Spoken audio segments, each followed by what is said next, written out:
नमस्कार दोस्तों, मैं नीरज जहांगीर स्वागत करता हूं आपका जय क्लासेस के इस YouTube प्लेटफॉर्म पर। आज के सेशन में हम पढ़ने वाले हैं फरवरी 2026 का करंट अफेयर। फरवरी 2026 का करंट अफेयर। एक चीज पहले ही बता देता हूं आपको, एक चीज समझना आप कि इसमें जो महत्वपूर्ण योजना, जो नीतियां हैं, वो मैंने आपको अलग से पढ़ा दी है। यदि आप पूरा करंट अफेयर बहुत बेहतरीन ढंग से पढ़ना चाह रहे हो तो आपको क्या क्या पढ़ना होगा। आपको आर्थिक समीक्षा पढ़नी होगी। अब इसका मतलब ये नहीं है कि यदि आपके सिलेबस में इकोनॉमिक सर्वे पूरा दिया हुआ है, जैसे मान लो पर्यटन दिया हुआ है, उद्योग दिया हुआ है, कृषि दिया हुआ है, तब तो आपको सारी चीजें पढ़नी ही पढ़नी है। लेकिन यदि आपके सिलेबस में इकोनॉमिक सर्वे नहीं लिखा हुआ, ओनली करंट अफेयर लिखा हुआ है, तब भी आपको चीजें पढ़नी होगी और उसमें आपको जो इसकी महत्वपूर्ण चीजें हैं उनके बारे में बात करनी है बस। ठीक है। उसके साथ साथ आपको योजनाएं पढ़नी होगी।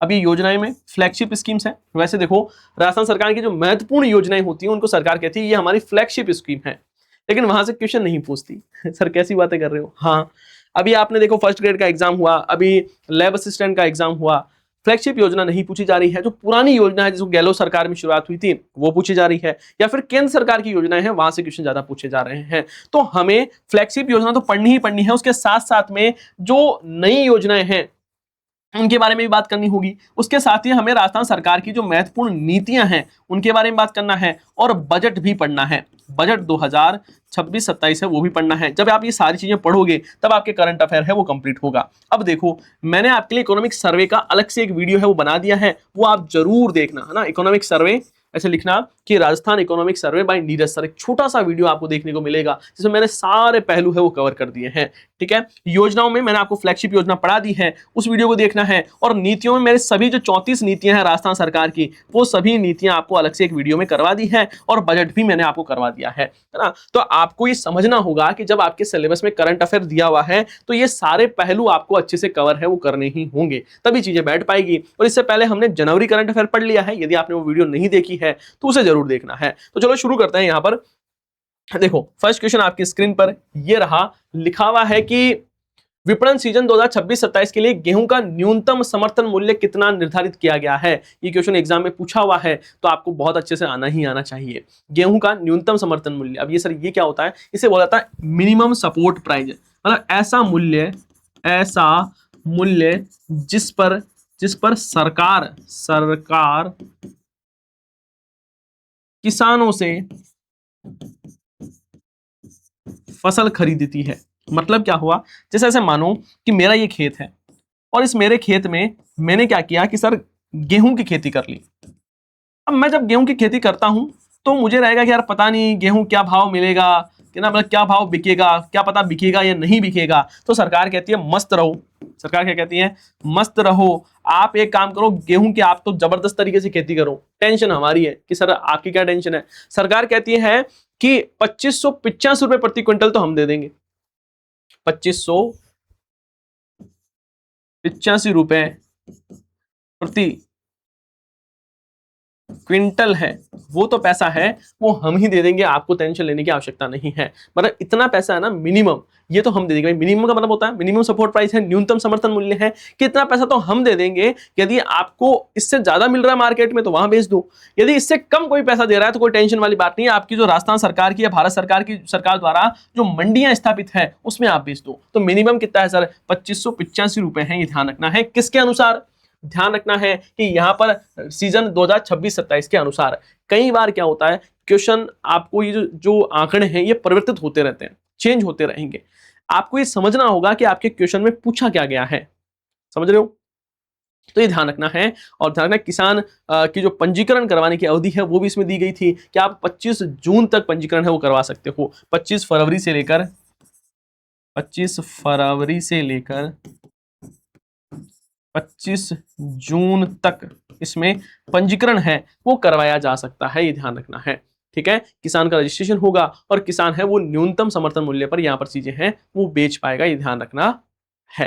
राष्ट्रीय खाद्य निगम है, राजफेड है, नफेड है, ये क्या करता है, इसकी खरीद है वो करता है, ये ध्यान रखना है। उसके साथ ही आपको पता होगा कि पहले ये भी कहा था कि जो गन्ने का समर्थन मूल्य है किसका, गन्ने का जो समर्थन मूल्य है उसमें भी क्या किया गया है, 15 रुपए प्रति केजी की वृद्धि की गई, वृद्धि की गई। और इस वृद्धि के वजह से जो गेती किस्म का जो गन्ने हैं उसका समर्थन मूल्य कितना हो गया, उसका समर्थन मूल्य हो गया 416 रुपए प्रति, अच्छा केजी नहीं है, ध्यान रखना है क्विंटल है ना, क्विंटल में चलता है यहाँ तो मामला, क्विंटल है ना। तो यहाँ पर 416 रुपए प्रति क्विंटल, ठीक है, 416 रुपए प्रति क्विंटल है, वो कर दिया गया गेती किस्म के जो गन्ना है उसका भाव। तो ये भी ध्यान रखना है, समझ गए मेरी बात को, है ना। तो ये सारी चीजें तो आपको पता होनी ही होनी चाहिए। आगे देखो नेक्स्ट क्वेश्चन के बारे में बात करें। लिखा हुआ शूटिंग बॉल वर्ल्ड कप 2026 के बारे में निम्नलिखित कथनों में से कौन सा कथन सत्य है, ये पूछा है। लिखा हुआ भारत ने महिला वर्ग में नेपाल को हराकर गोल्ड जीता, किसमें, शूटिंग वर्ल्ड कप में। पुरुष हॉकी में कनाडा ने भारत को हराकर गोल्ड जीता। राजस्थान की मोना जाट भारतीय टीम में शामिल थी। और राजस्थान में शूटिंग बॉल महासचिव डॉक्टर ओपी मचारा भारतीय पुरुष टीम के कोच रहे थे। बहुत ध्यान से सुनना इस क्वेश्चन को, महत्वपूर्ण क्वेश्चन है कि शूटिंग बॉल वर्ल्ड कप 2026 है। पहली बात तो इसका आयोजन कहां हुआ, तो याद रखना है कि सर इसका आयोजन पूछ ले आपसे, तैयार ना है।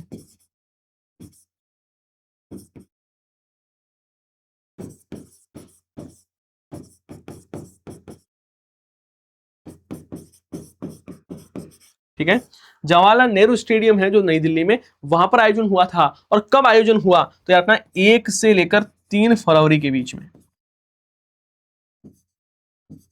1 से 3 फरवरी के बीच में आयोजन हुआ। और ये इसका दूसरा संस्करण था। कौन सा एडिशन था, दूसरा संस्करण था। और इसमें महिला वर्ग में ध्यान रखना है, भारत ने किसको हरा दिया था, नेपाल को हराकर गोल्ड जीता। भारत ने नेपाल को हराकर गोल्ड जीता था, ये ध्यान रखना। संस्करण भी लिख लो, संस्करण भी क्या पता पूछ ले आपसे, दूसरा संस्करण था, ये ध्यान रखना है।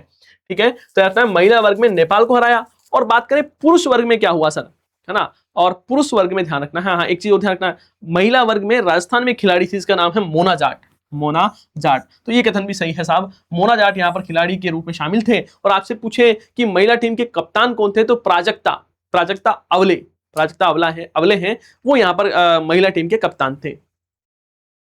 आगे देखें, आगे बात करते हैं।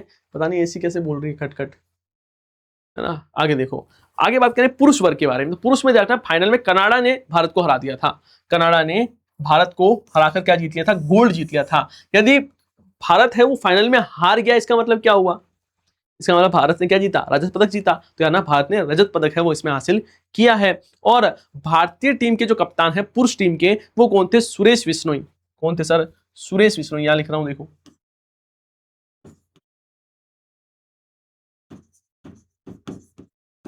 सुरेश बिश्नोई है, वो क्या है, भारत में भारतीय जो टीम है उसमें पुरुष टीम के कप्तान थे, ध्यान रखना है। वहीं बात करें भारतीय पुरुष टीम के कोच कौन थे, तो ओपी मचारा, जो कि राजस्थान शूटिंग बॉल के महासचिव है। और सबसे बढ़िया खिलाड़ी, सर्वश्रेष्ठ खिलाड़ी का अवार्ड किसे दिया गया, तो यहाँ रजपाल सिंह बागड़ी है, उनको दिया गया था। तो यहाँ पर तो सारे ही कथन सत्य हैं, ये भी सही है, ये भी सही है, ये भी सही और ये भी सही। तो हम बात करें ऑप्शन नंबर जो डी है वो क्या होगा, करेक्ट होगा। आगे देखो, राजस्थान का कौन सा जिला देश का पहला 100% बीमित गांव वाला जिला बन गया, एग्जाम में क्वेश्चन पूछा हुआ है, तो ये जरूर आपको पता होना चाहिए। राजस्थान का कौन सा जिला पहला 100% बीमित गांव वाला जिला है वो बन गया है। इससे पहले आपको पता है, हमने पढ़ा था कि राजस्थान की पहली जैविक पंचायत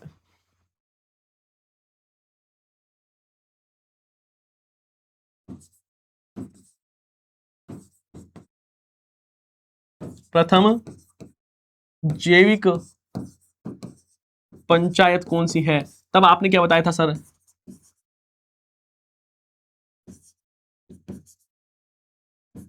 बामनवास कांकड़। और ये कहाँ है, ऐसा ही क्वेश्चन पूछा था कि ये है कहाँ, तो ये बामनवास कांकड़ है, ये कोटपुतली बहरोड में, कहाँ है, कोटपुतली बहरोड में स्थित है बामनवास कांकड़ी, ध्यान रखना है ना। ये एग्जाम में क्वेश्चन पूछा हुआ है, तो स्टार लगाकर इसको जरूर याद कर लेना आप तो। अब देखो यहां पर बात करते हैं सर शत प्रतिशत बीमित, तो है ना अलवर है ना वो देश का पहला शत प्रतिशत बीमित गांव वाला जिला है वो बन गया है। अलवर में यहाँ पर 10 गांव के सभी ग्रामीण है वो क्या है उनका बीमा है वो हो रखा है, ये ध्यान रखना है। तो यहाँ पर राइट ऑप्शन क्या हो जाएगा, ऑप्शन नंबर बी अलवर है वो बिल्कुल सटीक होगा। ठीक है, तो ये बात भी ध्यान रखना। यहाँ पर एक गाँव है जिसका नाम है देसुला, को पिछले वर्ष ही पूर्ण बीमित गाँव का दर्जा है वो भी मिल चुका था, तो ये देसुला भी याद रखना है, देसुला गांव।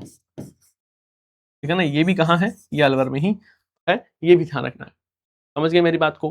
हाँ, तो इस चीज को जरूर ध्यान रखना है। यहाँ पर टोटल जो 9 गांव की जनसंख्या है 4861 वो क्या हो गई है, पूर्ण रूप से बीमित है, वो हो गई है। तो इस चीज को समझना आप। ठीक है, आगे देखो, आगे बात करते हैं।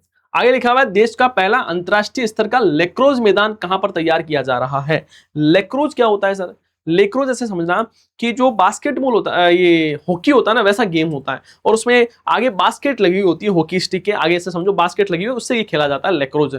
और उदयपुर में देश का पहला लेक्रोज मैदान तैयार हुआ है। ये बहुत इंपॉर्टेंट चीज है भाई, पहला है। देखो देश का पहला मतलब भारत का पहला लेक्रोज मैदान है ये। अब आपसे पूछ ले कि सर बाकी सब तो ठीक है लेकिन लेक्रोज मैदान अभी तक थे ही नहीं, तो फिर इतने दिन किस में हो रहा था गेम। तो ध्यान रखना है बाकी जो जैसे आपके बास्केटबॉल या जो बास्केटबॉल का या हॉकी का जो ग्राउंड होता है वहीं पर ये गेम है वो हो रहे थे। अब क्या हुआ है कि महाराणा प्रताप जो खेल गांव है,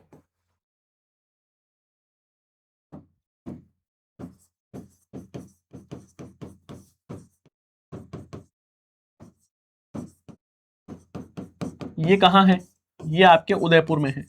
यहां पर क्या किया जाएगा, ये जो स्टेडियम है उसकी स्थापना है वो की जाने वाली है, और ये डेडिकेटेड लेक्रोज गेम मैदान रहेगा। लगभग 72 लाख रुपए हैं वो इसमें खर्च होने वाले हैं, है ना। खर्चा कितना होगा, है ना 72 लाख रुपए, करोड़ नहीं है, 72 लाख रुपए का खर्चा है वो होने वाला है इसमें, ये सरकार ने कहा है। और मैदान का जो आकार है वो 130 इंटू 80 का इसमें होता है।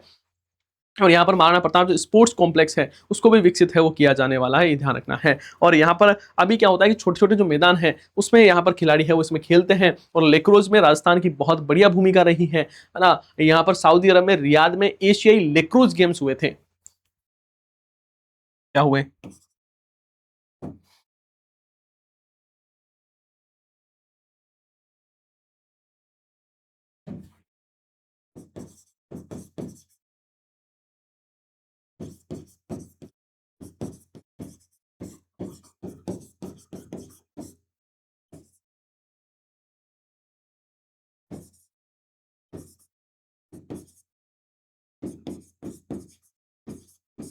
सऊदी अरब के रियाद में। ध्यान रखना है कि एशियाई लेक्रोज गेम 2025-26 का आयोजन हुआ था, और उसमें भारत की महिला और पुरुष टीम दोनों ने क्या किया, दोनों ने गोल्ड मेडल हासिल किया। दोनों वर्गों में यहाँ पर हमने जीत है वो हासिल की थी, और हमारा शानदार प्रदर्शन है वो रहा था।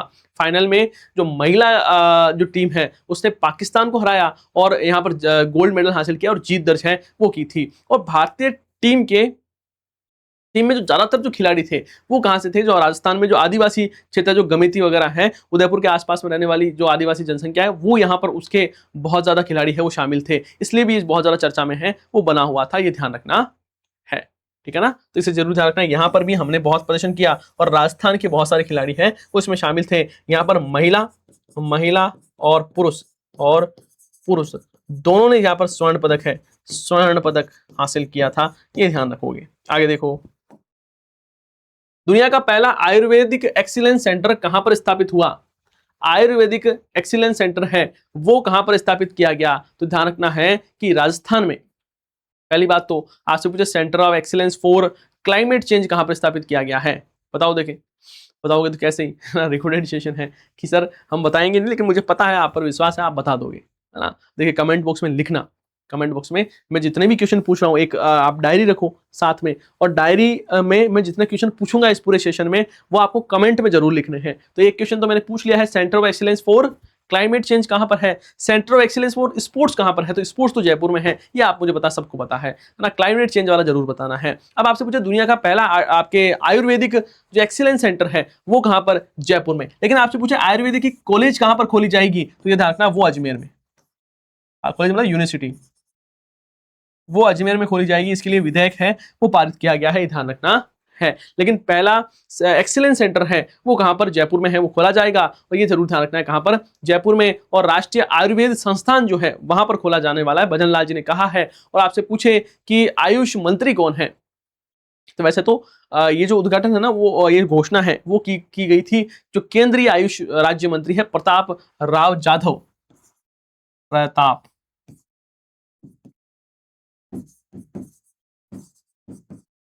जाधव ने घोषणा की थी।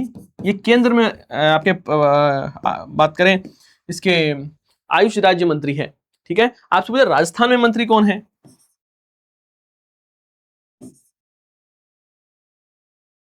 तब याद रखना है पीसी बेरवा। डिप्टी सीएम है, आप सबको पता है राजस्थान के क्या है, डिप्टी सीएम है पीसी बेरवा। और उनके बारे में ध्यान रखना है कि ये उच्च शिक्षा मंत्री है।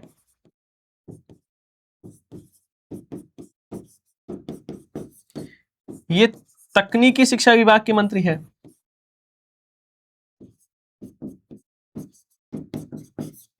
ये राजस्थान में परिवहन मंत्री है। और ये आयुष विभाग के मंत्री भी है। विधायक कहां से हैं, दूदू से। ठीक है, दूदू विधानसभा क्षेत्र है, वहां से क्या है, विधायक है, ये ध्यान रखना है। आगे बात करें, आगे लिखा हुआ फरवरी 2026 में अंतरराष्ट्रीय टाइगर हाफ मैराथन 2026 का आयोजन कहां पर किया गया। ध्यान रखना है, टाइगर हाफ मैराथन है, इसका आयोजन कहां पर किया गया था, अलवर में किया गया था। क्यों किया गया था, हम टाइगर बचाना चाह रहे हैं।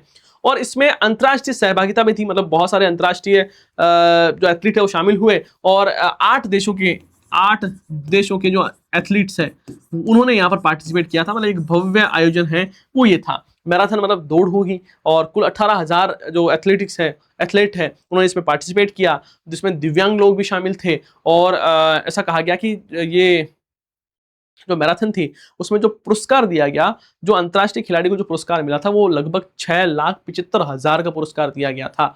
ठीक है, इसमें अलग अलग श्रेणियां थी, जैसे 21 किलोमीटर की हाफ मैराथन, 2 किलोमीटर की पैरा मैराथन थी, जिसमें दिव्यांग खिलाड़ी है वो भाग लेते हैं, दौड़ते हैं, है ना। और इसका उद्देश्य क्या था, टाइगर है मतलब बाघ संरक्षण है वो हमें करना है, इसके लिए इसकी शुरुआत है वो की गई थी, ये जरूर ध्यान रखना है। और इसमें हमारे जो बात करें जल और वन और पर्यावरण मंत्री है आपके भूपेंद्र यादव केंद्र में, वो यहाँ पर शामिल थे, ये भी ध्यान रखना है। वो भी यहाँ पर थे, ठीक है ना। हाँ, अपने संजय शर्मा राजस्थान वाले वो तो थे ही थे, है ना। जब केंद्र का कोई मंत्री होता है तो राज्य वाले मंत्री को तो वहां पर रहना ही होता है। जनवरी 2026 की जिला एकेडमिक रैंकिंग में प्रथम स्थान किस जिले ने प्राप्त किया, बताओ। जिला एकेडमिक रैंकिंग जो थी ना, उसमें कौन सा जिला है उसने प्रथम स्थान प्राप्त किया। एक चीज रखना है, एक हमने पढ़ा था कि पीएम श्री जो स्कूल है, पीएम श्री स्कूल है, उसकी पहली राज्य स्तरीय रैंकिंग जारी की गई।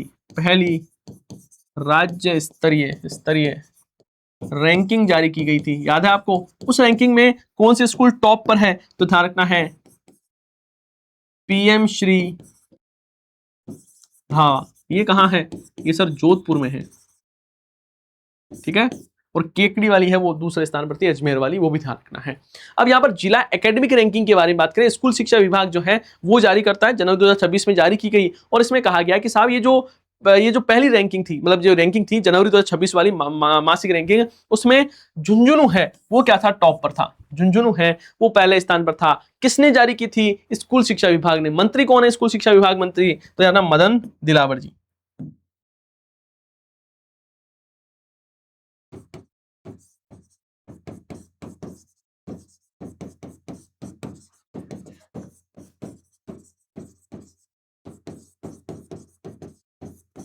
ठीक है ना, तो ये भी ध्यान रखना है। झुंझुनू टॉप पर, फिर हनुमानगढ़ रहा था, फिर चूरू रहा था, ये ध्यान रखना है। मतलब यहाँ पर इन्होंने झुंझुनू और हनुमानगढ़ है वो लगातार बढ़िया प्रदर्शन है वो इसमें कर रहे हैं। सबसे नीचे कौन सा जिला, तो बांसवाड़ा सबसे नीचे बैठा हुआ था, ये ध्यान रखना है। इसमें बहुत सारे जो मानक होते हैं, जैसे कि छात्रों की नियमित उपस्थिति है क्या, कक्षा में शिक्षण चीजें हैं वो सही हो रही है क्या, है ना, विजिलेंस है उस पर ध्यान दिया जाता है, और भी बहुत सारे मुद्दे हैं उस पर यहाँ पर देखा जाता है। आगे देखो, राजस्थान सरकार द्वारा पंचकुड़ा को हेरिटेज डेस्टिनेशन के रूप में विकसित किया जाएगा, ये किस जिले में स्थित है। पंचकुड़ा को क्या किया जाएगा, हेरिटेज डेस्टिनेशन के रूप में विकसित है वो किया जाने वाला है। ये पंचकुड़ा है कहाँ, तो ये जोधपुर में है, ध्यान रखना है ना। पंचकुड़ा कहाँ पर है, जोधपुर में है। और मारवाड़ की जो शाही विरासत है उसको पर्यटन से जोड़ने के लिए ये पंचकुड़ा हेरिटेज डेस्टिनेशन हब है वो बनाया जा रहा है, जेडीए द्वारा विकसित किया जा रहा है। और इसमें कहा गया है कि लगभग 25 करोड़ रुपए का खर्चा आने वाला है। कितना खर्चा, 25 करोड़ रुपए का खर्चा है वो यहाँ पर आएगा।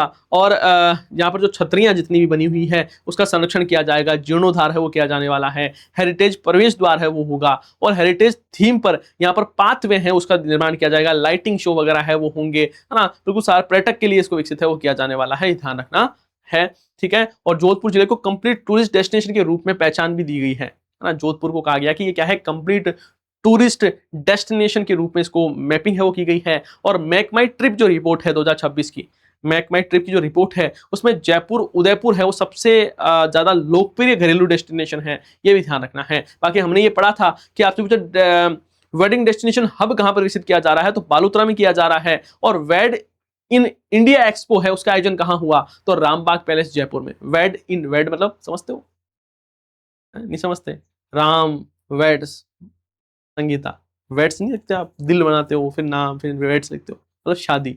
तो वेड इन इंडिया एक्सपो कहां पर हुआ, रामबाग पैलेस जयपुर में। पर्यटन मंत्री कौन है, दिया कुमारी जी।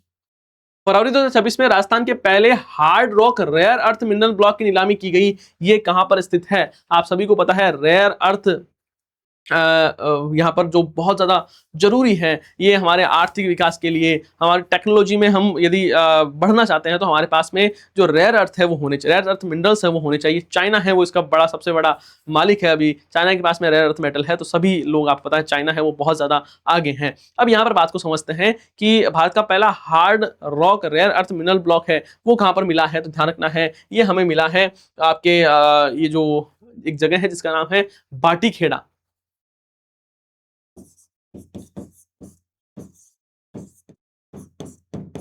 ये तो है आपके सिवाना में, कहां पर है, सिवाना है ना, वहां पर है।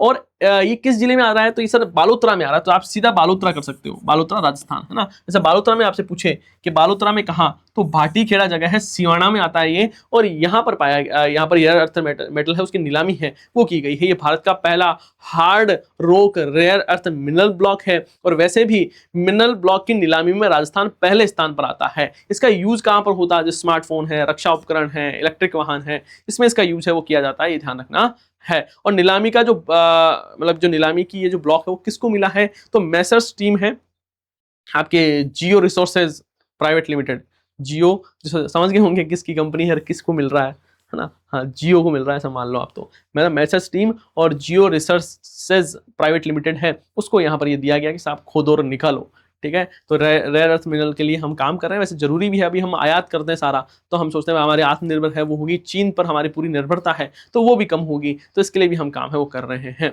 ये ध्यान रखना है अपने को, ठीक है। इन्हें दुर्लभ खनिज बोल देते हैं अपने हिंदी में।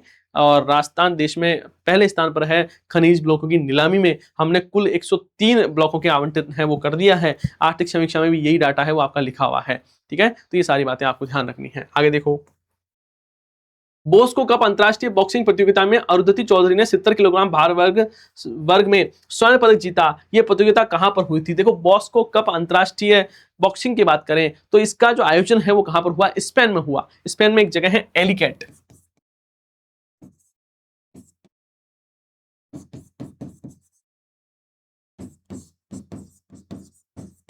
एलिकेट स्पेन में क्या किया गया था, इसका आयोजन किया गया था। और अरुंधति चौधरी है वो भारत का प्रतिनिधित्व है वो कर रही थी। और इनके बारे में ध्यान रखना, अरुंधति के बारे में कहाँ नाम लिखा हुआ है इनका, चौधरी जी। ये है कहाँ के, ये सर कोटा के हैं। कहाँ के हैं, अरुंधति चौधरी है वो कोटा के हैं। और 70 किलोग्राम भार वर्ग में इन्होंने गोल्ड मेडल है वो जीता है। फाइनल में इन्होंने यूक्रेन के एक पार्टिसिपेट थे जिनका नाम था तरण, तरण ये कहाँ के हैं, यूक्रेन के। इनका पूरा नाम तो पता नहीं, तरण तरन अनस्टेशिया ऐसे कुछ, स्टेशिया फिस्टेशिया कुछ नाम था, तो वो तो याद नहीं आ रहा, लेकिन तरन याद करना, तरन पक्का है। तरन यूक्रेन के हैं और इसको हराया था इन्होंने और गोल्ड मेडल है वो जीता था, ये ध्यान रखना है, समझ गए। तो आपसे पूछे कहाँ हुआ, तो यार सर स्पेन में हुआ। आयोजन कहाँ पर हुआ था? स्पेन में हुआ था। इससे ज्यादा इंपॉर्टेंट क्या है कि बोस्को कप अंतरराष्ट्रीय बॉक्सिंग चैंपियनशिप में किसने स्वर्ण पदक जीता? अरुंधति चौधरी ने। कहाँ की है सर? कोटा की। कितने किलोग्राम? 70 किलोग्राम भार वर्ग में। हराया किसको? तलन को हराया। कहाँ का तलन? यूक्रेन का है। ये सारी बातें हैं वो अपने को ध्यान रखनी है। समझ गए? आगे देखो, राजस्थान बजट 2026-27 के अनुसार राजस्थान में कुल कितने अटल प्रगति पथ का निर्माण किया जाएगा? बढ़िया क्वेश्चन, इंपॉर्टेंट क्वेश्चन है। बजट की घोषणा है वो हुई थी और उसमें कहा गया था कि राजस्थान है वो आगामी वर्ष में हम 250 अटल प्रगति पथ बनाने वाले हैं और इसमें 500 करोड़ रुपए का क्या होने वाला है? खर्चा है वो आएगा। 250 क्या बनाएंगे? अटल प्रगति पथ बनाएंगे। 500 करोड़ रुपए का खर्चा होगा। सड़क नेटवर्क को हमें मजबूत करना है, तेज कनेक्टिविटी उसके लिए विकास करना है। उसके साथ ही कहा गया कि जो क्षतिग्रस्त जो पुलिया है, सड़क है, उसकी मरम्मत के लिए 500 करोड़ रुपए।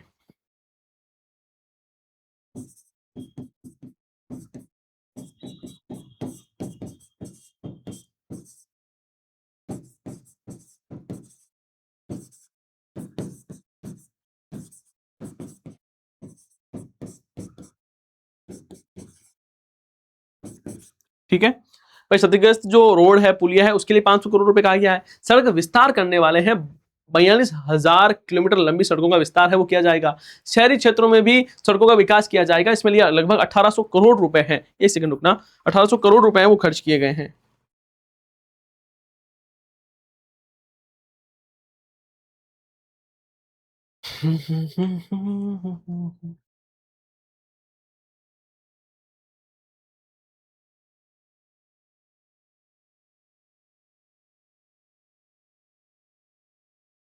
हाँ जी, तो क्षतिग्रस्त सड़क और पुलिया के लिए 500 करोड़ रुपए, 42,000 किलोमीटर सड़कों का विस्तार किया जाएगा। और क्या कहा? और कहा गया कि हम लगभग 1800 करोड़ रुपए हैं वो शहरी क्षेत्र में सड़क निर्माण के लिए खर्च है वो करने वाले हैं। यहां तक समझ में आई बात को?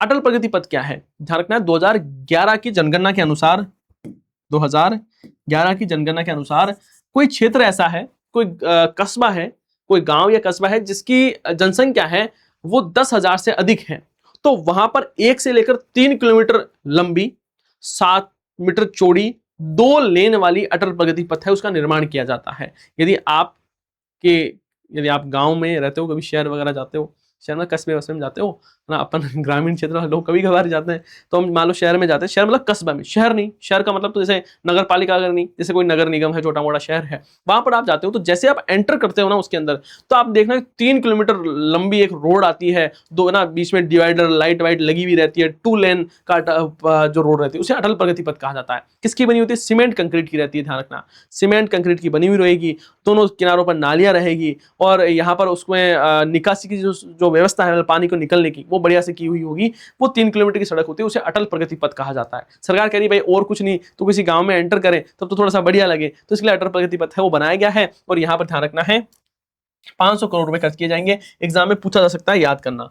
आगे बात करें, नीचे दो कथन दिए गए हैं, एक अभिकथन है और एक उसका कारण दिया गया है। लिखा वित्त वर्ष 2026-27 में बजट में राजस्थान स्टेट टेस्टिंग एजेंसी की स्थापना करने की घोषणा की गई है। सही बात है। राज्य में भर्ती परीक्षाओं का आयोजन अब नेशनल टेस्टिंग एजेंसी के तर्ज पर स्वतंत्र एजेंसी के माध्यम से किया जाएगा, जिससे परीक्षा प्रक्रिया अधिक पारदर्शी, सुव्यवस्थित और विश्वसनीय बन सकेगी। बिल्कुल सही बात है, ए और आर दोनों सही है और आर ए की क्या कर रहा है? सटीक व्याख्या कर रहा है। अब आर यहाँ पर जैसे नेशनल टेस्टिंग एजेंसी है उसके तर्ज पर राजस्थान स्टेट टेस्टिंग एजेंसी है उसकी स्थापना की जाने वाली है। बजट में दिया कुमार जी ने घोषणा की थी। राजस्थान बजट 2026-27 में नए औद्योगिक क्षेत्र व लॉजिस्टिक पार्क हेतु 400 करोड़ रुपए का प्रावधान किया गया है। कितने करोड़ का? 400 करोड़ रुपए का प्रावधान किया गया है। तो बिल्कुल सटीक बात है, कोई एरर वाली बात नहीं है। क्या किया गया कि लॉजिस्टिक और उद्योग क्षेत्र है उसका विकास करेंगे।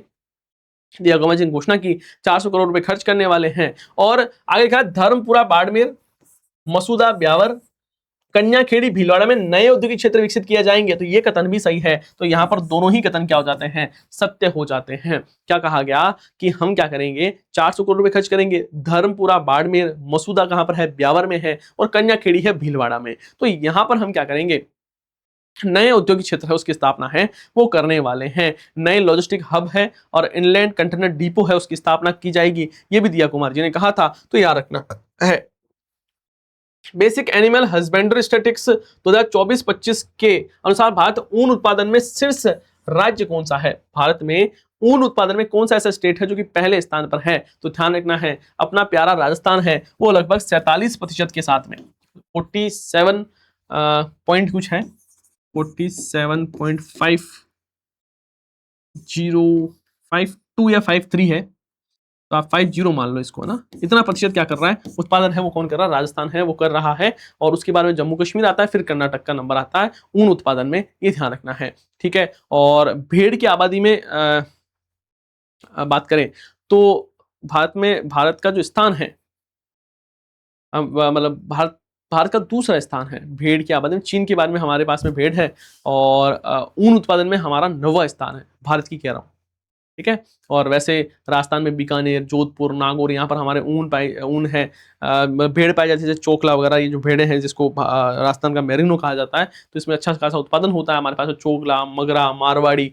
ऐसी बहुत सारी नस्लें हैं, ठीक है। और एक चीज याद रखना, इसके साथ साथ हम शहद के उत्पादन में भी हमारा बढ़िया मामला चल रहा है अभी, शहद का उत्पादन है वो भी हम कर रहे हैं, मधुमक्खी पालन है वो भी हो रहा है, एपी कल्चर जिसको कहा जाता है उस पर भी हम काम कर रहे हैं। और लगभग हम बात करें हिस्सेदारी की, तो भारत की 9% मतलब राजस्थान की जो हिस्सेदारी है, राजस्थान की जो हिस्सेदारी है ना, टोटल उत्पादन में राजस्थान की 9% हिस्सेदारी है। और आपसे पूछे हमारा स्थान कौन सा है, तो हमारा 5वां स्थान है, ये ध्यान रखना है। कौन सा स्थान है? हमारा 5वां स्थान है, ये ध्यान रखना है। राजस्थान में अलवर, भरतपुर, हनुमानगढ़ है ना, यहाँ पर हनी प्रोड्यूसिंग जो इकाइयां हैं वो बहुत अच्छी खासी है, ये ध्यान रखना है। कहां पर? Alwar, Bharatpur, centre of excellence भी है भरतपुर, अलवर, भरतपुर, और अपने एक हनुमानगढ़, यहां पर क्या है उत्पादन अच्छा खासा होता है। राजस्थान सरकार ने लखपति दीदी योजना का विस्तार करते हुए इसकी पुरस्कार राशि को बढ़ाकर कितना कर दिया? पुरस्कार राशि आप कह सकते हो ऋण राशि को बढ़ाकर, पुरस्कार राशि तो नहीं, ऋण राशि को बढ़ाकर कितना कर दिया? तो ध्यान रखना है प्रधानमंत्री मोदी जी ने 15 अगस्त को 15 अगस्त 2023 1923 नहीं 2023 को इस योजना की घोषणा की थी, लखपति दीदी योजना।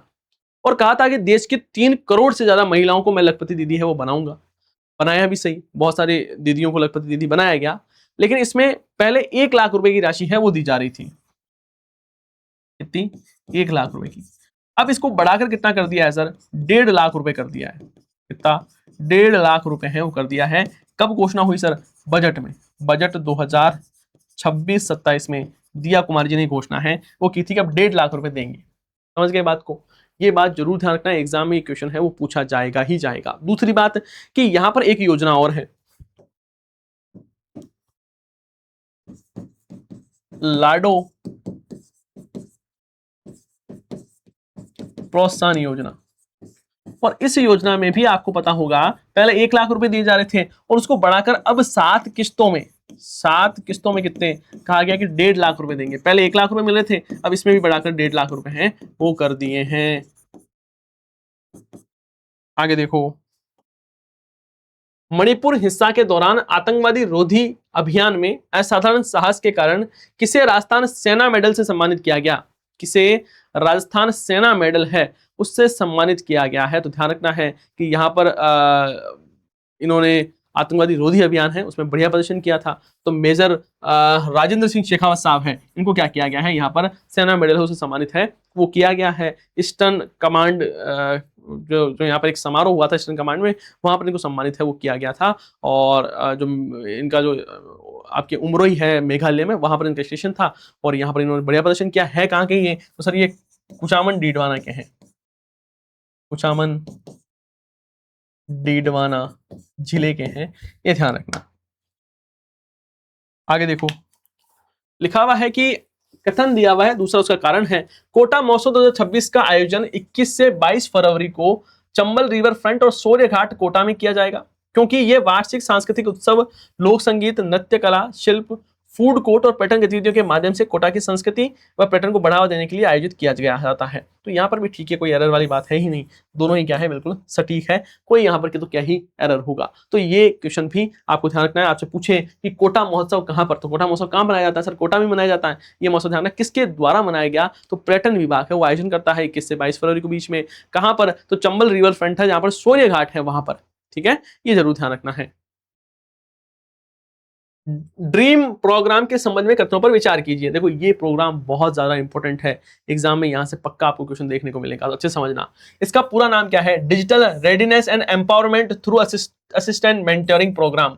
ये इसका पूरा नाम है, किसका? ड्रीम प्रोग्राम का। आपसे पूछे कि बताइए साहब ये जो ड्रीम प्रोग्राम है ना, इसका नाम क्या है? तो नाम है sir digital readiness and empower through assistant mentoring programme. मेरे साथ में एक बार बोलो, देखें मेरे साथ में बोलो कि सर यहां पर ड्रीम प्रोजेक्ट है उसका मतलब क्या है? इसका मतलब sir digital readiness and empower through assistant mentoring programme. ठीक है, digital readiness and empowerment through assistant mentoring programme. तो 2-3 बार बोलना, आराम से याद हो जाएगा।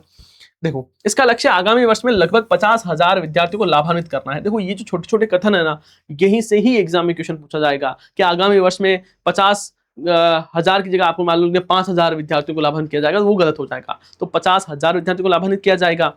हम लगभग 1,000 युवा हैं, उनको अंग्रेजी, जापानी, फ्रेंच, जर्मनी ये भाषाएं सिखाने वाले हैं। तो ये जरूर ध्यान रखना है कि क्या किया जाएगा सर, 1,000 युवा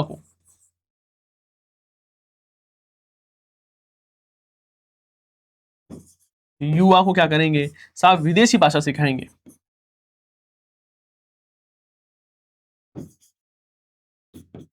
क्या करने वाले हैं? विदेशी भाषा सिखाने वाले हैं। जिला स्तर पर हम इंडस्ट्री पार्टनर है उसके साथ में मिलकर सेंटर है उसकी स्थापना करेंगे, ये भी ध्यान रखना है। तो यहां पर राइट ऑप्शन क्या होगा? सर दोनों ही कथन क्या है? सत्य है। अब आगे देखो, special Olympic Bharat national championship में धीरज कुमार तांतेड़ ने किस दौड़ स्पर्धा में स्वर्ण पदक जीता? यहाँ पर पूछा गया है, इंपॉर्टेंट क्वेश्चन है, बढ़िया क्वेश्चन है। कहा गया है कि जो स्पेशल ओलंपिक हुए थे ना, उसमें भारत में नेशनल चैंपियनशिप है में धीरज कुमार तांतेड़ हैं, उन्होंने कौन सी स्पर्धा थी जहां पर इन्होंने स्वर्ण पदक जीता? तो ध्यान रखना है स्पेशल ओलंपिक है, कहां पर इसका आयोजन हुआ? रोहतक। रोहतक कहां पर है?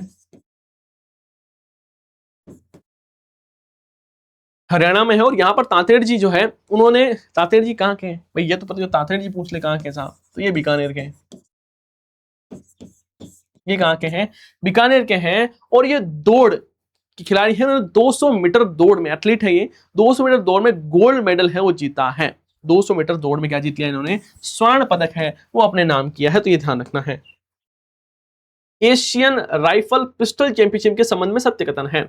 मनीनी कौशिक ने एशियन चैंपियनशिप में टीम ने गोल्ड जीता। ये gold 50 metre rifle prone event में जीता है। प्रतियोगिता दिल्ली में कर्णी सिंह शूटिंग रेंज है वहां पर आयोजित है, वो की गई है। तो यहां पर हमें सत्य कथन बताना है। तो देखो याद करना है किसके बारे में? एशियन राइफल पिस्टल चैंपियनशिप के बारे में। पहली बात तो यहाँ पर लिखा हुआ आयोजन कहाँ हुआ, तो कर्णी सिंह शूटिंग रेंज है वहां पर आयोजन हुआ। मनीनी कौशिक है जो कि राजस्थान की बढ़िया खिलाड़ी है, और इन्होंने 50 metre rifle prone team event में क्या जीता? गोल्ड मेडल जीता। मनीनी कौशिक की टीम में कौन कौन शामिल थे? देखते हैं ना, शिफत कौर, शिफत कौर ये इसमें शामिल थे। उसके साथ ही शिफत कौर, तेजस्विनी नाम है, तेजस्विनी सावंत, तेजस्विनी सावंत, ठीक है। और एक अपने मनीनी कौशिक, तो इन्होंने टीम इवेंट में जीत लिया था, ये ध्यान रखना है। और उसके बाद में यहाँ पर इन्होंने कजाकिस्तान की जो टीम थी उसको हराया था, ये भी समझना। तो यहाँ पर राइट ऑप्शन क्या होगा सर? सारे ही कथन क्या है? बिल्कुल सटीक है, कोई एरर वाली बात है ही नहीं। मां कात्यायनी देवी पशु मेला 2026 का आयोजन राजस्थान में किस स्थान पर किया गया? मां कात्यायनी मेला पशु मेला है, ये ध्यान रखना है। सायला, सायला कहां है?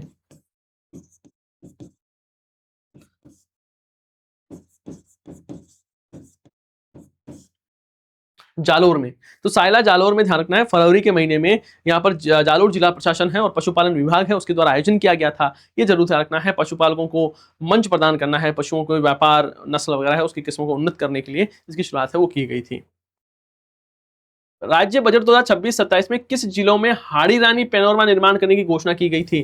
देखो रावचंद्र सेन का पैनोरमा कहां पर? जोधपुर में। और हाड़ी रानी का पैनोरमा पूछे आपसे, किनका पैनोरमा?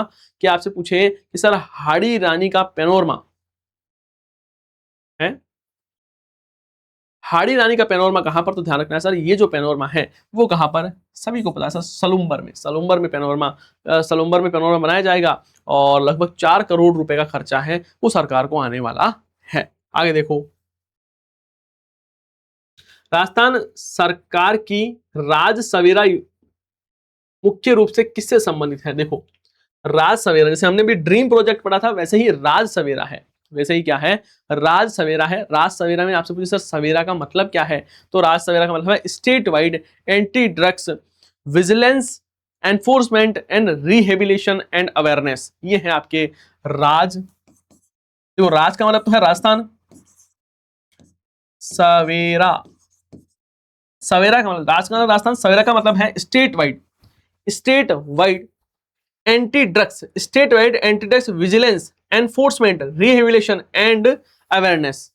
मैं साथ बोलूं वापिस, राज का मतलब तो राजस्थान, ए का मतलब क्या है? ए का मतलब है सर स्टेट वाइड, ए का मतलब क्या है सर एंटी ड्रग्स, वी का मतलब है विजिलेंस, ई का मतलब है एनफोर्समेंट, आर का मतलब है रिहेबिलिटेशन मतलब पुनर्वास करना, और ए का मतलब क्या है? अवेयरनेस है। ये ध्यान रखना है। क्यों सर? नशा मुक्ति, भाई एंटी ड्रग्स का मतलब समझते हो ना, नशा मुक्ति के खिलाफ नशा मुक्त राजस्थान की संकल्प उसको साकार करने के लिए बजट में राज सवेरा है उसकी घोषणा है वो की गई थी। ये ध्यान रखना है। आगे देखो, राजस्थान सरकार द्वारा संचालित राज ममता कार्यक्रम क्या है? देखो, राज ममता भी यही है, Rajasthan mental awareness mentoring and treatment for all, है ना। इसका पूरा नाम क्या है? ध्यान, राज ममता क्या है सर? तो राज ममता का पूरा नाम है Rajasthan mental awareness and mentoring for all, इसका नाम है। और इसका उद्देश्य मानसिक स्वास्थ्य सुधार और अवसाद, चिंता, आत्महत्या को रोकना, जैसे डिप्रेशन है, एंजाइटी है, और जो आत्महत्या की प्रवृत्तियां बढ़ रही है उसको कम करने के लिए। और देखना है जयपुर में जो एसएमएस हॉस्पिटल है, यहाँ पर सेंटर ऑफ एक्सीलेंस है ना, उसकी भी स्थापना करने की बात है वो की गई है। तो यहाँ पर भी सारे कथन क्या होंगे? सत्य होंगे। क्या कहा गया है कि हम क्या करने वाले हैं? सेंटर ऑफ एक्सीलेंस है उसकी स्थापना करने वाले हैं। आगे देखो, BWF पैरा बैडमिंटन विश्व चैंपियनशिप 2026 में 2 कांस्य पदक जीतने वाले कृष्णा नागर का संबंध राजस्थान के किस जिले से है? देखो, यहाँ पर कृष्णा नागर पहली बात तो बैडमिंटन की खिलाड़ी है, पैरा खिलाड़ी मतलब दिव्यांग खिलाड़ी है। और ये जो पैरा बैडमिंटन विश्व कप है ये कहां पर आयोजन हुआ? तो बहरीन में, बहरीन में इसका आयोजन हुआ। आयोजन बहरीन में हुआ। कृष्णा नागर पैरा बैडमिंटन खिलाड़ी है, जयपुर के हैं, जयपुर राजस्थान के हैं, और इन्होंने टोटल 2 कांस्य पदक जीते। कितने? 2 कांस्य पदक है वो जीते हैं। और एक तो जीता इन्होंने SH6 कैटेगरी में, SH6 कैटेगरी में जीता था। कहां के हैं ये क्या हुआ, है ना? हाँ ठीक है, ये कहाँ के हैं? जयपुर के हैं। कहाँ के हैं ये? जयपुर के हैं। ध्यान है, जयपुर राजस्थान, मैंने शायद बीकानेर बता दिया था गलती से अभी। जयपुर के हैं, ये ध्यान रखना है। बहरीन में हुआ था। कृष्णा नागर पैरा बैडमिंटन खिलाड़ी है, जयपुर के हैं, पुरुष एकल में SH6 कैटेगरी में, ध्यान रखना है, इन्होंने कांस्य पदक जीता। ठीक है। और मिश्रित जो युगल था इसमें कांस्य पदक जीता। और एक तो याद रखना इसमें, और एक मिश्रित युगल, उसमें भी इन्होंने क्या जीता? कांस्य पदक जीता। उसमें भी इन्होंने क्या जीता है? कांस्य पदक है वो हासिल किया है, ये ध्यान रखना है। आगे देखो, फरवरी 2026 में पंजाब के राज्यपाल गुलाब चंद कटारिया द्वारा सज्जनगढ़ अभ्यारण्य में लायन सफारी और रेप्टाइल पार्क का शुभारंभ किया गया। ये राजस्थान के किस जिले में है? अब सज्जनगढ़ बायोलॉजिकल पार्क आप सबको पता होगा कि सर उदयपुर में है। राजस्थान में 4 बायोलॉजिकल पार्क है ना। आपके अभेड़ा, अभेड़ा कहां पर है? कोटा में। सज्जनगढ़ कहां पर है? उदयपुर में। नारगढ़ कहां पर है? जोधपुर में। और नारगढ़ कहां? जयपुर में। और माचिया कहां पर है? माचिया सफारी, ये सर जोधपुर में है। अब यहां पर क्या है? उदयपुर में लायन सफारी और रेप्टाइल पार्क का शुभारंभ किया गया है। गुलाबचंद कटारिया पंजाब के राज्यपाल हैं ये, और उन्होंने 20 हेक्टेयर क्षेत्र में, 20 हेक्टेयर क्षेत्र में इसकी शुरुआत की है। लगभग 3.50 करोड़ रुपए का खर्चा है वो आया है। ठीक है, ये ध्यान रखोगे। नागपुर में आयोजित 26वीं राष्ट्रीय बधिर शतरंज चैंपियनशिप के अंतर्गत राजस्थान के कुल कितने खिलाड़ी भाग ले रहे हैं? यहां पर ध्यान रखना है कि राजस्थान में आपसे पूछे एक चीज ध्यान रखना, आपसे पूछे जिराफ प्रोजेक्ट की शुरुआत कहाँ की गई है? वो भी सज्जनगढ़ में हुई है, ध्यान रखना है। ठीक है ना? जिराफ प्रोजेक्ट पूछे तब भी याद रखना। और इसकी बात करें तो यहाँ पर ध्यान, 11 खिलाड़ी हैं, उन्होंने पार्टिसिपेट किया था। और 5 दिवसीय ये था, नागपुर महाराष्ट्र में हुआ था 26वीं राष्ट्रीय बधिर चैंपियनशिप। तो राजस्थान के 11 खिलाड़ी हैं, उन्होंने यहाँ पर पार्टिसिपेट किया। सूक्ष्म सिंचाई के क्षेत्र में राजस्थान देश में कौन से स्थान पर है? सूक्ष्म सिंचाई के क्षेत्र में राजस्थान कौन से स्थान पर है? मतलब क्या हुआ कि सर माइक्रो जो इरिगेशन है उसकी बात की जा रही है, तो यार राजस्थान टॉप पर है, ये जरूर ध्यान रखना। इंपॉर्टेंट क्वेश्चन है कि कृषि के क्षेत्र में नवाचार, राजस्थान में कृषि क्षेत्र में लगातार जो नए प्रयोग हुए हैं, तकनीकी नवाचार हुआ है, उसमें राजस्थान में कुल जो हमारे 10 एग्रो क्लाइमेट जोन है, कृषि जलवायु क्षेत्र, मैंने पढ़ा दिए आपको 10 कृषि जलवायु क्षेत्र और याद करवाए थे, तो ना तो उनको याद रखना, उन सभी जगह में क्या किया गया, इसकी शुरुआत है वो की गई है, ये जरूर ध्यान रखना। सूक्ष्म सिंचाई योजना है, प्रधानमंत्री सूक्ष्म सिंचाई योजना केंद्र सरकार द्वारा प्रायोजित योजना है और इसमें सरकार कहती है कि आपको पर ड्रॉप मोर क्रॉप है वो लाना है। इसकी टैगलाइन भी यही है, पर ड्रॉप मोर क्रॉप, जिसमें ड्रिप इरिगेशन है ना, जिसको आप ड्रिप सिंचाई कहते हैं, और स्प्रिंकलर इरिगेशन मतलब फव्वारा सिंचाई है, उस पर जोर है वो दिया जाता है। ये जरूर ध्यान रखना है, समझ गए? हाँ, आगे देखो। भारतीय वायुसेना द्वारा राजस्थान के किस स्थान पर एयर शो 2026 का आयोजन किया गया?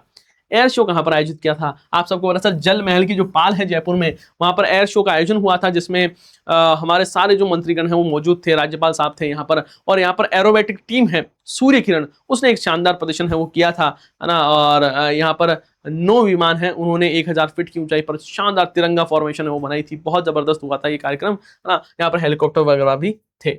बैटल एक्स युद्ध अभ्यास के संबंध में सत्य कथन है। यह अभ्यास जैसलमेर में आयोजित किया गया। इस युद्ध अभ्यास में भारतीय सेना की कोणार्क कोर है, उसने पार्टिसिपेट किया। T-19 भीष्म टैंक और K9 वज्र तोप है वो भी शामिल हुई थी। तो ये कथन भी क्या हो जाते हैं? सत्य हो जाते हैं। तो याद रखना है सर, यहाँ पर आपसे पूछे बैटल एक्स युद्ध अभ्यास, तो भारत और पाकिस्तान की सीमा पर जो जैसलमेर सेक्टर है वहां पर आयोजन हुआ। कोणार्क टीम जो है 12 कोर जिसको बोलते हैं, उसने यहाँ पर इस को लीड किया। जोधपुर मुख्यालय है वो, उसके तहत इसका आयोजन है वो किया गया था, जिसमें T-90 भीष्म जो टैंक है उसका K9 वज्र प्रहार है ना, इन्होंने पार्टिसिपेट किया। और उसके साथ ही जहां पर कहा गया कि जैसे इसने प्रैक्टिस की थी कि हम कैसे दुश्मनों पर हावी हो सकते हैं, कैसे दुश्मनों को अटैक है वो किया जाएगा, ऐसे बहुत सारे इसमें चीजें हैं वो आयोजित होती है। आगे देखो। राष्ट्रीय वन्य जीव सम्मेलन 2026 का आयोजन सरिस्का टाइगर रिजर्व अलवर में हुआ। इस सम्मेलन में national tiger conservation authority NTCA की आउटरीच पत्रिका जिसका नाम है स्ट्रिप, उसका विमोचन किया गया। बिल्कुल दोनों कथन सही है और इंपॉर्टेंट क्वेश्चन है, स्टार लगाकर याद करना है अपने को कि राष्ट्रीय वन्य जीव सम्मेलन है ना, इसमें 18 राज्यों के वन्य जीव के जो हम बात करें चीफ वाइल्ड लाइफ वार्डन्स है वो यहाँ पर शामिल हुए थे। 58 जो 58 टाइगर रिजर्व के जो डायरेक्टर वगैरह है वो शामिल हुए। हमारे केंद्रीय पर्यावरण मंत्री है भूपेंद्र यादव, संजय शर्मा, सारे यहाँ पर आए थे और इन्होंने 50 वर्षों के जो संरक्षण की जो नीतियां थी उसकी यहाँ पर समीक्षा है वो इन्होंने की थी। और यहाँ पर एक इंपॉर्टेंट चीज यहाँ ये है कि NTCA ने एक आउटरीच पत्रिका है इनकी जिसका नाम है स्ट्रिप, उसका विमोचन भी यहाँ पर है वो हुआ था। और कैसे बाघों का पुनर्स्थापन किया जाना चाहिए इस पर बड़ी गहन चर्चा है वो हुई थी, ये ध्यान रखना है। और यहाँ पर आपको पता ही है सरिस्का है वो तो बिल्कुल बाघ विहीन हो गया था 2004 में, फिर इसका पुनर्स्थापना हुई थी 2008 में, तो ये भी यहाँ पर डिस्कशन है वो हुआ। 42वां अलंकरण समारोह के संबंध में कथनों पर विचार कीजिए। कर्नल जेम्स टॉड सम्मान डॉक्टर माली एमा एटकिन को प्रदान किया जाएगा, कर दिया गया है, बिल्कुल सही है। हल्दी घाटी सम्मान कमलेश किशोर सिंह को दिया गया। महाराणा उदय सिंह सम्मान है वो मरिमुथु योगनाथन को दिया जाएगा। पन्नाधाय सम्मान जेट एयरवेज फ्लाइट 9W569 के क्रू को दिया गया। सारे ही कथन सत्य हैं। अब यहां पर बात को समझते हैं कि सर ये है क्या, तो यहां पर ध्यान रखना है कि महाराणा मेवाड़ चैरिटेबल जो फाउंडेशन है, महाराणा मेवाड़ चैरिटेबल फाउंडेशन है, उसका 42वां अलंकरण समारोह का आयोजन किया गया था। कहां पर हुआ सर? ये सिटी पैलेस जयपुर में हुआ। कब हुआ सर? ये घोषणा फरवरी में हुई थी लेकिन आयोजन है वो मार्च में हुआ, 15 मार्च को। अब यहाँ पर हमारे जो इनके अध्यक्ष हैं मेवाड़ चैरिटेबल ट्रस्ट के लक्ष्यराज सिंह मेवाड़, उनके द्वारा ये समारोह है उसका आयोजन किया गया था। और इसमें जो बड़े सम्मान जैसे जेम्स टोड सम्मान है वो किसे दिया गया? तो ये एक अमेरिकन प्रोफेसर है, ये यूनिवर्सिटी है वहां पर प्रोफेसर है, एसोसिएट प्रोफेसर है और राजस्थान के बारे में बताती है, मेवाड़ के इतिहास के बारे में। इनका नाम है मोली एमा एटकिन। तो इनको यहाँ पर कर्नल जेम्स टोड सम्मान है उससे सम्मानित है वो किया गया था। ये मेवाड़ और राजपूत के जो लघु चित्र है उसका शोध है, रिसर्च वगैरह है वो कर रही है, तो इनको सम्मानित किया गया। सम्मान में क्या दिया गया सर? दो ना, इसमें ध्यान रखना है, टोटल 2 लाख रुपए दिया गया, एक शॉल वगैरह प्रशस्ति पत्र है उसे सम्मानित किया गया। ठीक है, हल्दी घाटी जो सम्मान है ना वो किसे दिया गया? तो ध्यान रखना है, हल्दी घाटी सम्मान है वो कमलेश किशोर सिंह को दिया गया था। डिजिटल पत्रकारिता है उसमें नवाचार के लिए पुरस्कार दिए गए। उदय सिंह जो सम्मान है वो मरिमुत्थु को दिया गया था। इन्हें ट्री मैन ऑफ इंडिया कहा जाता है, मरिमुत्थु ना, इनको Marimuthu Yoganathan tree man of India कहा जाता है, इनको सम्मानित किया गया था। 5 लाख से ज्यादा पौधे हैं वो लगा चुके हैं। अब यहां पर एक सम्मान है पन्नाधाय सम्मान, ये इंपॉर्टेंट इसलिए है क्योंकि जेट एयरवेज है ना, इसकी ये फ्लाइंग है जिसका नाम है 9W569। इसने क्या किया कि 35,000 फीट की ऊंचाई पर 2017 में ये एयरक्राफ्ट उड़ रहा था और एकदम से किसी के लेबर पेन हुआ और बच्चा हुआ था, तो इन्होंने, ये जो क्रू मेंबर है उन्होंने वहां पर उस बच्चे को जन्म है वो करवा दिया था, तो इसलिए उनको सम्मानित है वो किया गया। ठीक है ना। राजस्थान होम स्टे योजना 2026 का मुख्य उद्देश्य क्या है? होम स्टे योजना इंपॉर्टेंट है, एग्जाम में पूछी जा रही है तो अपने को अच्छे से याद करना है। देखो, पर्यटन और स्वरोजगार को बढ़ावा देना है। ये योजना कब आई सर? कहना 6 जनवरी 2026 को लॉन्च की गई। 6 जनवरी 2026 को इस योजना का लॉन्च है वो किया गया था। और घोषणा पूछे आपसे कब हुई है ना, होम स्टे योजना, होम स्टे योजना के बारे में ध्यान रखना है। सॉरी, होम स्टे योजना है ना, अच्छा 6 जनवरी नहीं हो गया, ये 21 तारीख की बात है, 21 फरवरी, सॉरी 6 जनवरी नहीं, 21 फरवरी 2026 को होम स्टे योजना की शुरुआत है वो की गई थी। और ईज ऑफ डूइंग बिजनेस और ईज ऑफ लिविंग बिजनेस है उसको बढ़ावा देने के लिए इसकी शुरुआत हुई थी। इसमें ध्यान रखना है, कहा गया था कि 2 कैटेगरी होगी, एक तो होगी सिल्वर, एक तो सिल्वर जिसमें 1,000 रुपए, और एक होगी गोल्ड कैटेगरी।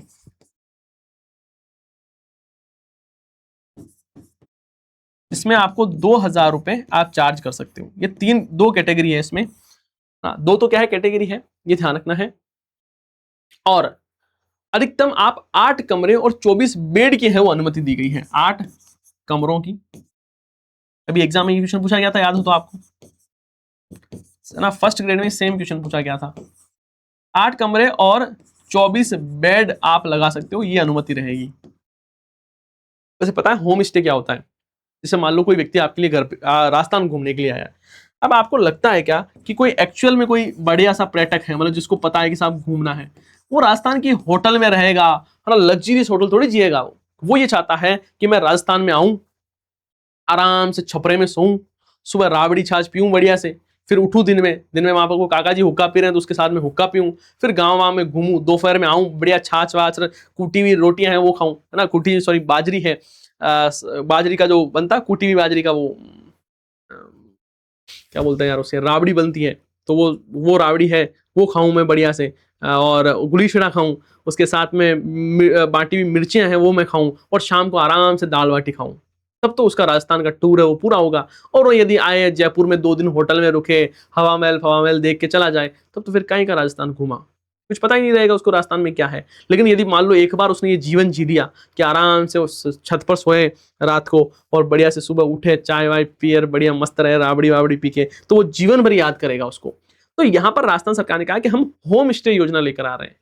होम स्टे योजना में क्या होगा कि यदि आपका घर है तो आप चाहते हो कि सर हम अपने घर का रजिस्ट्रेशन करवा लेते हैं एक बार। अब कोई भी पर्यटक आता है तो हम हमारे घर में रखेंगे, उससे 1,000 रुपए या 2,000 रुपए जैसे भी हमारी सर्विस रहेगी वैसा हम पैसा लेंगे, वो दिन भर रहेगा हमारे साथ में, हमारी तरह ही रोटी खाएगा, हम जो खाएंगे वही खा लेगा, यदि गट्टे की सब्जी बनी तो गट्टे की सब्जी खा लेगा, है ना, और यदि मान लो पापड़ की सब्जी बनी है तो हमारे ये पापड़ की सब्जी खा लेगा आराम से, और फिर ये आराम से घूम फिर के चला जाएगा। तो इससे क्या होगा कि आप ग्रामीण अर्थव्यवस्था देख पाओगे। आप खुद सोचो एक बार कि यदि आप बाहर दाल बाटी खाते हो तो कभी आपको पता लगता है कि घर जैसा टेस्ट आ सकता है? कभी नहीं आ सकता। बाहर की जो दाल बाटी है उसको इतना ज्यादा मोड़ तरोड़ के बनाया गया है कि वो दाल बाटी रही नहीं है। अब मुझे ये बताओ एक बार कि ये जो तल के जो बाटी बनती है कोई बाटी है क्या? इसको आप बाटी कह सकते हो क्या? अब कुछ भी कह दो तुम तो, वैसे तो अब आजकल ऐसे कचौरी जैसी बाटी होने लग गई। अब वो कोई बाटी थोड़ी ना, बाटी वही बनती है जिसको जिगरे में सेका जाता है। जिगरा का मतलब जिसमें जो गोबर के जो होता है उपले जिसको बोलते हो, है ना, थेपड़ी जिसको बोलते हैं, उसमें जलाकर यदि कोई बाटी बन रही है तो वो एक्चुअल में बाटी है। बाकी तो आप बाटी कह ही नहीं सकते उसको, तो ये होटल में मिलती नहीं है। तो जो अंग्रेज है ना वो होशियार आदमी है। हो सकता है कि हमारी एक प्रवृत्ति बन गई है कि हमें लगता है गोरा है इसका मतलब मूर्ख है, इसको लूटो, है ना। ये रहता ही है कि भाई साहब कोई गोरा आएगा और उससे पूछेगा कि हाँ यहाँ से इस पॉइंट से इस पॉइंट तक जाने का पैसा कितना, तो वो ऑटो वाला ही बाकी सबके लिए 100 रुपए, तो इसके लिए 200 बताएगा। उसको लगता है गोरे हैं, मूर्ख है। लेकिन गोरा स्मार्ट ज्यादा है ना, वो उबर ओला से जाता है, उसको पता है जो पैसे सबके लगेंगे वो मेरे लगेंगे। तो उनको पता है कि कैसे आप किसी भी स्टेट की, किसी भी स्थान का कैसे आप उसका पर्यटन के रूप में उसका आप एक्सप्लोर कर सकते हो, तो वो लोगों को बहुत अच्छे से पता होता है। तो ये अभी ट्रेंड है, वो बहुत ज्यादा चल रहा है। लोग नेपाल वगैरह जाते हैं, शिमला जाते हैं, उत्तराखंड जाते हैं, तो वहां के जो स्थानीय लोग हैं उनके घर पर रहते हैं। इससे दो फायदे हैं। क्या फायदा? एक तो आपको जो शुद्ध वहां की चीजें वो मिलेगी, है ना। जैसे मान लो कहीं आप साउथ में जाते हो, मान लो केरल गए, तो वहां पर आप चाहते हो कि सब मैं उत्तपम खाना चाहता हूँ, तो उत्तपम सबसे बेस्ट उत्तपम वही बनेगा जहाँ का आसपास की लोकल डिश है। घर पे किसी के घर पे अच्छा बनेगा, होटल में कभी अच्छा नहीं बन सकता। तो क्या होगा कि ये बहुत ज्यादा प्रवृत्ति चल रही है कि आप वहां पर घर पे जाओ और वहां पर खाओ। इससे फायदा क्या क्या? एक तो ग्रामीण अर्थव्यवस्था मजबूत होगी। बड़े बड़े होटल में उनमें पैसा क्यों खर्च करें, पैसा दें हम आम नागरिकों को, जिससे उनकी स्थिति मजबूत हो। तो वहां पर ये चीजें चल रही है। राजस्थान सरकार भी उसको प्रोत्साहित कर रही है। राजस्थान सरकार कह रही है हम रजिस्ट्रेशन करेंगे, है ना। और पहले ये था कि कमरों की यहाँ पर संख्या है वो भी बढ़ा दी, 8 कमरे और 24 बेड है उसकी अनुमति दे दी। साथ ही पहले ये था कि यदि आपको होम स्टे योजना के तहत आपको घर में जो सुविधाएं करनी है होटल वाली, तो आप खुद भी वहीं रहोगे, आपका परिवार भी वहीं रहेगा, तभी यहां पर होगा। लेकिन अब ये अनिवार्यता समाप्त कर दी। अब दूसरी बात है कि पहले यह था कि आपको ही काम करना पड़ेगा तभी चीजें होगी। अब ये भी अनिवार्यता साफ कर दी, भाई आप लीज ले सकते हो, आप केयर टेकर है उसके द्वारा भी लीज में दे सकते हो, केयर टेकर है उसके द्वारा संचालित कर सकते हो। लेकिन कुछ शर्तें भी हैं। शर्तें क्या है? अटैच बाथरूम होना चाहिए, शौचालय होना चाहिए, जल की सुविधा होनी चाहिए, विद्युत आपूर्ति होनी चाहिए, वेंटिलेशन अच्छा होना चाहिए, और अग्नि सुरक्षा के जो मापदंड है उस पर होना चाहिए, कचरा है उसका निस्तारण होना चाहिए, पार्किंग की सुविधा होनी चाहिए। और यदि कोई विदेशी पर्यटक आ रहा है तो आपको उसका प्रमाण है वो करना है, रजिस्ट्रेशन है वो करना है। दूसरी बात, जो आपकी एक डायरी होती है जिसमें आप कोई भी आदमी आता है उसके डेट लिखते हो, भाई कहाँ से आया है, कब तक रुकेगा, कहाँ जाओगे, नंबर क्या है आपके, आधार कार्ड कहाँ पर है। तो 7 सालों तक आपको ये जो अतिथि पंजिका बोलते हैं उसको सुरक्षित है वो भी रखना पड़ेगा। तो ये सारी बातें हैं वो इसके में कही गई हैं। ये ध्यान रखना, एग्जाम में पूछे जा सकते हैं, इंपॉर्टेंट है। फर्स्ट ग्रेड में अभी एक क्वेश्चन आया था, 2 कथन पूछे गए थे, जिसमें एक कथन तो था ये वाला और एक खत्म था ये वाला। पहले भी मैंने सेम ऐसे ही पढ़ाई थी, यही सारी बातें आपको मैंने पहले भी पढ़ा रखी है और मैंने अब फिर भी पढ़ा दी। तो ठीक है, देखो कथन कारण है, प्रदेश के किसी भी वित्त पोषित विश्वविद्यालय में अब कुलगुरु पदनाम के आगे माननीय शब्द का प्रयोग नहीं किया जाएगा। ठीक है, राष्ट्रपति सचिवालय ने 9 अक्टूबर 2012 के प्रोटोकॉल प्रैक्टिस के अनुसार माननीय शब्द का प्रयोग केवल राष्ट्रपति और राज्यपाल जैसे संवैधानिक पद जो हैं उन पर ही इसका प्रयोग है वो किया जाएगा, ऐसा कहा है। तो यहां पर ध्यान रखना, दोनों कथन सही बात है। समझना कि लिखा हुआ क्या है। लिखा हुआ ये है कि अब जो माननीय शब्द है ना वो सिर्फ संवैधानिक जो पद पर बैठा आदमी के लगेगा, कुलगुरु के नहीं लगेगा। कोई भी कुलगुरु है तो उनके माननीय शब्द का प्रयोग नहीं करोगे, ठीक है, क्योंकि ये जो शब्द है वो राष्ट्रपति और राज्यपाल जैसे जो पद है उन पर ही काम में लिया जाता है। कवि श्री काग बापू लोक साहित्य अवार्ड 2026 किसे प्रदान किया गया? कवि श्री काग बापू लोक साहित्य अवार्ड है वो किसे दिया गया? तो ध्यान रखना, ये जो है वो पुरस्कार दिया गया है डॉक्टर धनंजय अमरावत को। किसको दिया गया है? श्री काग बापू पुरस्कार आपसे पूछे तो किसे दिया गया? धनंजय अमरावत को दिया गया है, ये ध्यान रखोगे। और ये सम्मान है वो किसने प्रदान किया है? तो मुरारी बापू है, उनके द्वारा प्रदान किया गया है। और ये जो धनंजय अमरावत है ये राजस्थानी विभाग जो है उसके विभाग अध्यक्ष है वो भी रह चुके हैं, तो इनको ये सम्मान है वो दिया गया है। देश का पहला जिंक पार्क राजस्थान में किस जिले में स्थापित किया जाएगा? जिंक पार्क कहां पर? तो जानना, जिंक पार्क है उसकी स्थापना कहां पर होगी? तो भीलवाड़ा में। कहां पर? भीलवाड़ा में इसकी स्थापना की जाने वाली है। Rajasthan state industrial development and investment corporation, कौन? रिको।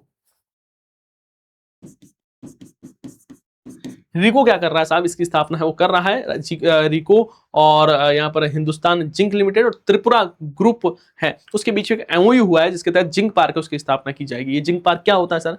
तो ये राजस्थान का पहला integrated down stream zinc industrial hub बनेगा, जहां पर जिंक बेस्ड जो वैल्यू चेन है उसके आधार पर इसको विकसित किया जाएगा। एक वन स्टॉप हब के रूप में होगा जहां पर सारी चीजें होगी, इंफ्रास्ट्रक्चर होगा, क्लीन एनर्जी पर यहाँ पर सारी चीजें हैं वो होगी। तो यहाँ पर एक समझौता किसके बीच में हुआ है? तो हिंदुस्तान जिंक और त्रिपुरा ग्रुप के बीच में यहाँ पर कच्चा माल सप्लाई करने के लिए एक समझौता है वो हुआ है, ये ध्यान रखना है। मेक इन इंडिया है उस पर हम काम है वो कर रहे हैं। फरवरी 2026 में भारत की विश्व विरासत राजस्थान प्रदर्शनी का आयोजन कहां पर किया गया? भारत की विश्व विरासत राजस्थान प्रदर्शनी का आयोजन कहां किया गया? तो जाना है जवाहर कला केंद्र, जवाहर कला केंद्र जयपुर में किया गया है। और हमारे जो मुख्य सचिव हैं श्रीनिवास जी, वो यहाँ पर थे, उनकी अध्यक्षता में किया गया था। राष्ट्रीय अभिलेखागार भारत है उसके द्वारा यहाँ पर आयोजन है वो किया गया था। ये ध्यान रखना है राजस्थान में धरोहर संरक्षण के लिए। युद्धाभ्यास खड़क शक्ति 2026 का आयोजन महाजन फायरिंग रेंज में किया गया। महाजन फील्ड फायरिंग रेंज में भारतीय सेना की पश्चिमी कमान खड़का कोर है उसने किया था। दोनों कथन सही है, कोई एरर वाली बात नहीं है, तो ये बात भी ध्यान रखना है। खड़क शक्ति युद्धाभ्यास है महाजन फील्ड फायरिंग रेंज में हुआ। भारतीय सेना और पश्चिमी कमान की जो खड़गा कोर है उसके बीच में हुआ। पहली बार चक्रव्यूह रणनीति है उस पर हमने काम है वो किया था। एयरबोर्न फायर वगैरह है उसकी प्रैक्टिस है वो हुई। आर्थिक अपराधों की रोकथाम हेतु राजस्थान सरकार ने किस निदेशालय का गठन किया है, बताओ। आपराधिक जो मामले हैं ना उसको रोकने के लिए जो आर्थिक अपराध हो रहे हैं, आर्थिक अपराध कैसे, जैसे मनी लॉन्ड्रिंग है, जैसे कि बैंक के बाजार में जो घोटाले होते हैं वो है ना, मल्टी लेवल मार्केटिंग है, फर्जी कोई एजेंसियां बन रही हैं, फर्जी कंपनियां बन रही हैं, तो इस पर रोकथाम करने के लिए ध्यान रखना है। राजस्थान आसूचना और आर्थिक अपराध निदेशालय है उसकी स्थापना की गई है। मेरे साथ में बोलो किसकी स्थापना, राजस्थान मंत्रिमंडल द्वारा निर्देश दिया गया कि यहाँ पर राजस्थान आसूचना और आर्थिक अपराध निदेशालय उसकी स्थापना की जाएगी। पहले राजस्व आसूचना निदेशालय हुआ करता था उसको समाप्त कर दिया गया और इसकी स्थापना हुई, जिससे क्या हो कि जमीनी जायदाद की जो धोखाधड़ी होती है उसको, फर्जी जो कंपनियां बन रही है उसको रोका जा सके। वंदे गंगा जल संरक्षण जन अभियान के द्वितीय चरण 25 मई से 5 जून तक संचालित किया जाएगा। प्रथम चरण में राजस्थान देश में तीसरे स्थान पर रहा। बाड़मेर भीलवाड़ा जिलों ने उत्कृष्ट प्रदर्शन के लिए सम्मानित किया गया। ध्यान रखना है, आप सभी को पता है कि सर इसकी शुरुआत है वो की गई है, और कहां से शुरुआत की गई, इसकी शुरुआत है वो की गई थी बिसलपुर बांध से। बिसलपुर बांध से शुरुआत की गई, और इसके तहत आपसे क्वेश्चन पूछा जाएगा कि नो प्लास्टिक डे कब मनाया गया, तो 31 मई को no plastic day, no plastic day मनाया गया। ये ध्यान रखना है। लगातार कार्यक्रम हुए और 25 जून को विश्व पर्यावरण दिवस वाले दिन ये कार्यक्रम है वो समाप्त हुए हैं, तो ये भी ध्यान रखना है। वंदे गंगा जल संरक्षण जन अभियान, ठीक है। हाँ, पानी रो मान रखो, जीवन रो ध्यान रखो। राजस्थान सरकार द्वारा राजस्थान में शहरों के नाम परिवर्तन को लेकर की गई घोषणा में शामिल है। भाई माउंट आबू का नाम क्या, आबूराज। जहाजपुर का नाम क्या, यज्ञपुर। कामा का नाम बदलकर क्या कर दिया गया, कामवन कर दिया गया। यहां पर ध्यान रखना है, ये कथन भी बिल्कुल सही है। और यहां पर क्या हुआ है कि राजस्थान सरकार ने कहा है कि हम इन जो शहर हैं उनके नाम है वो बदल रहे हैं। 27 फरवरी की बात है, सीएम साहब ने कहा कि माउंट आबू को आबूराज कहेंगे, जहाजपुर को यज्ञपुर कहा जाएगा, और कामा को अब कामवन के नाम से जाना जाने वाला है। तो ये सारी बातें हुई थी, तो ये ठीक है, सारा कथन सही है। वायु शक्ति 2026 का आयोजन Pokhran field firing range Jaisalmer में हुआ। भारतीय सेना का सबसे बड़ा लाइव फायर प्रदर्शन हुआ था। राष्ट्रपति द्रौपदी मुर्मू ने प्रचंड हेलीकॉप्टर में सह पायलट के रूप में रहे थे। बिल्कुल ये कथन जरूर याद रखना आप, प्रचंड हेलीकॉप्टर में पहली बार यहाँ पर राष्ट्रपति हैं, उन्होंने बैठे हैं वो, यात्रा की है, तो ये ध्यान रखना है। पोखरण फील्ड फायरिंग रेंज में यहाँ पर जैसलमेर में इसका आयोजन हुआ था, और भारतीय वायुसेना ने यहाँ पर प्रदर्शन किया था। जो यहाँ पर लाइट कॉम्बैक्ट एयरक्राफ्ट है, हेलीकॉप्टर है प्रचंड, उस पर बैठे थे ये। राजस्थान में पीएम ई बस सेवा के तहत कुल कितनी बसों की स्वीकृति मिली है। इंपोर्टेंट क्वेश्चन है, अच्छे से याद करना। देखो पीएम ई बस सेवा है ना, उसके तहत 675 इलेक्ट्रिक बसों की स्वीकृति है वो दी गई है। कितनी, 675 इलेक्ट्रिक बस है वो दी जाएगी पीएम ई बस सेवा के तहत। अब ध्यान रखना, इसके ट्रायल है वो शुरू हो गए हैं, है ना, हो गए थे फरवरी में, ट्रायल वगैरह हुए थे, सारी चीजें सही है। और भजन लाल जी ने कहा कि हम ये 675 बसें हैं वो चलाने वाले हैं। क्यों चलाएंगे कि सर प्रदूषण, अपने जो प्रदूषण हो रहा है उसे हमें कम करना है ना, प्रदूषण हमें करना है। एक ई वाहन योजना है वो भी केंद्र सरकार की चल रही है, उसे भी आपको पढ़ना है, ठीक है। यहाँ पर हम ई बस सेवा के बारे में बात करें तो यहाँ पर समझना, आपसे ये पूछा जाएगा कितनी बसें हैं वो कहां पर चल रही हैं। तो जयपुर में सबसे ज्यादा 150 बसें दी गई है। जयपुर को कितनी, जयपुर को 150 बसें, जयपुर को कितनी बसें, 150 बस जयपुर को। जोधपुर, अजमेर और कोटा को 100।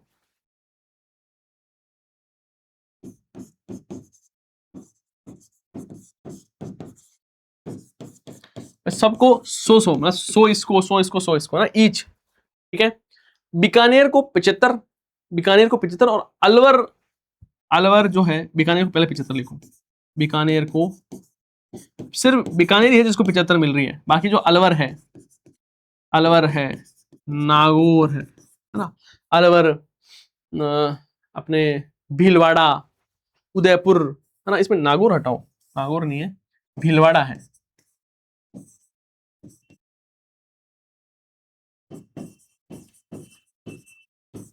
इनको 50-50 बसें दी गई है। कितनी बसें 50-50 बसें हैं वो इन्हें दी गई है, ध्यान रखना है। हमें भाई हम चाहते हैं डीजल बसें हैं उससे बहुत ज्यादा प्रदूषण हो रहा है, तो उसे हमें क्या करना है, कम है वो करना है। तो यहां तक हमने फरवरी महीने के जो इंपॉर्टेंट क्वेश्चन है वो पढ़ लिए हैं। इसकी जो पीडीएफ है वो आपको हमारा जो टेलीग्राम चैनल है उस पर मिल जाएगी, आपको वो ज्वाइन कर लेना है, ठीक है। इसमें आपको तमाम पीडीएफ जितनी भी है वो सारी पीडीएफ है वो यहाँ पर मिल ही जाएगी। बाकी आपके लिए सीईटी का कोर्स है वो अवेलेबल है, इससे आप अपनी तैयारी को मजबूत कर सकते हो। ईयूआरओ का कोर्स है वो भी आपके लिए लॉन्च है, वो कर दिया गया है। तो ये सारी बातें भी आपको ध्यान रखनी है। साथ ही आपको बताना है कि आज का ये जो सेशन है वो आपको कैसा लगा है। यदि ये सेशन अच्छा लगा है तो इसको लाइक करना है और आपके सभी साथियों के साथ में सेशन को शेयर जरूर करना है। आप सभी का बहुत बहुत धन्यवाद। हम मिलते हैं नेक्स्ट सेशन में। जय हिंद, जय भारत।